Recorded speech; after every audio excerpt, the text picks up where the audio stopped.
ગુજરાતના ગુસ્સી ટોક કાયદાની કડકાઈથી ગુંડાગીરી પર કાબુ મેળવ્યા બાદ એક અનોખી અને ચર્ચાસ્પદ ઘટનામાં સુરત શહેર પોલીસે એક ડોક્ટરનો 4 વર્ષથી ગેંગના કબજામાં રહેલો 3.5 કરોડ રૂપિયાનો બંગલો માલિકને પરત કરાવ્યો છે. ગુસ્સી ટોકનો ગુનો દાખલ થતા જ ગેંગના સભ્યો ઘૂંટણી આવ્યા અને કબજા કરેલા બંગલાની ચાવી પોલીસને આપી અને પોલીસે આ ચાવી મૂળ માલિકને આપી. ઘટનાની વિગતવાર માહિતી જણાવતા પોલીસ અધિકારીએ જણાવ્યું હતું કે ગોરાટ રોડ પર આવેલા અમીરો હાઉસમાં બંગલો નંબર 45ના માલિક ડોક્ટર મોહમ્મદ ઝાકીર અયુબ મેમણ છે. 4 વર્ષ પહેલા ગેંગના મુખ્ય લીડર ઇમ્તિયાઝ ઉર્ફે સદ્દામ ઇકબાલ બચાવ અને તેની ગેંગે આ બંગલા પર ગેરકાયદેસર કબજો જમાવી લીધો હતો. ગેંગના આતંકને કારણે ડોક્ટર અને તેમનો પરિવાર પોતાના જ ઘરમાં પ્રવેશ કરી શકતા ન હતા. આ સમયગાળા દરમિયાન ડોક્ટર મેમણે પોલીસમાં ફરિયાદ કરી હતી, પરંતુ ગેંગના દબદબા અને ડરના કારણે કબજો મુક્ત ન થઈ શક્યો હતો.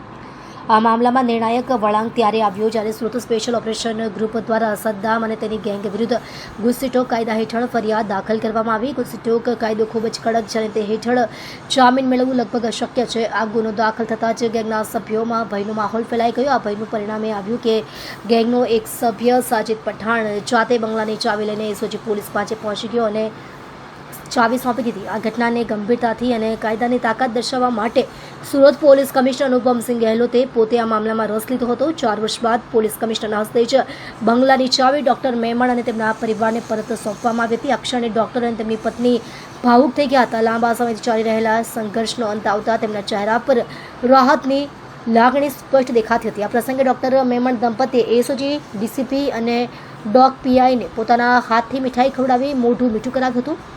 પોલીસ કમિશનર ગહેલોતે કહ્યું કે આ ઘટનાથી સ્પષ્ટ થાય છે કે ગુસ્સી ટોક જેવો કડક કાયદો ગુંડા અને માફિયાઓ માટે મોટી મુસીબત બની શકે છે. આ પ્રથમ ઘટના છે જ્યારે ગુસ્સી ટોકનો ગુનો દાખલ થયા બાદ ગેંગમાં આટલો ભય પસર્યો કે સામેથી કબજો કરાયેલી સંપત્તિની ચાવી આપવા માટે પહોંચ્યા હતા.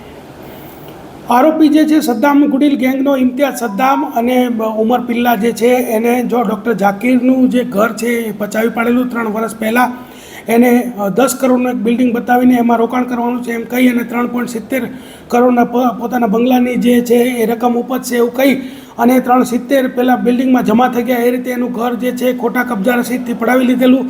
3-4 વર્ષથી પોલીસના ધક્કા ખાતો હતો. ત્યારબાદ ઇમ્તિયાઝ સદ્દામ ગેંગ વિરુદ્ધમાં ટોટલ અત્યારે 7 અને અગાઉના 13 એમ ટોટલ 13 ગુનાઓ દાખલ થયા છે. ગુસ્સી ટોક પણ દાખલ થતાં સજ્જાદ કાપડિયા કરીને જે જુગારી છે જેણે આ ઘર ઉપર કબજો કરેલો હતો તે ત્યાંથી ઘર મૂકીને ભાગી ગયો અને જે ચાવી છે ઘરની એ એસઓજીમાં આવીને એણે જમા કરાવી દીધી અને કીધું કે ડૉક્ટર ઝાકીર હુસેનને આ પરત કરવામાં આવે. ત્યારબાદ માનનીય પોલીસ કમિશનર શ્રીના હસ્તે આ ડૉક્ટર ઝાકીર હુસેનને જે છે પોતાના ઘરની ચાવી સુપ્રત કરવામાં આવી છે.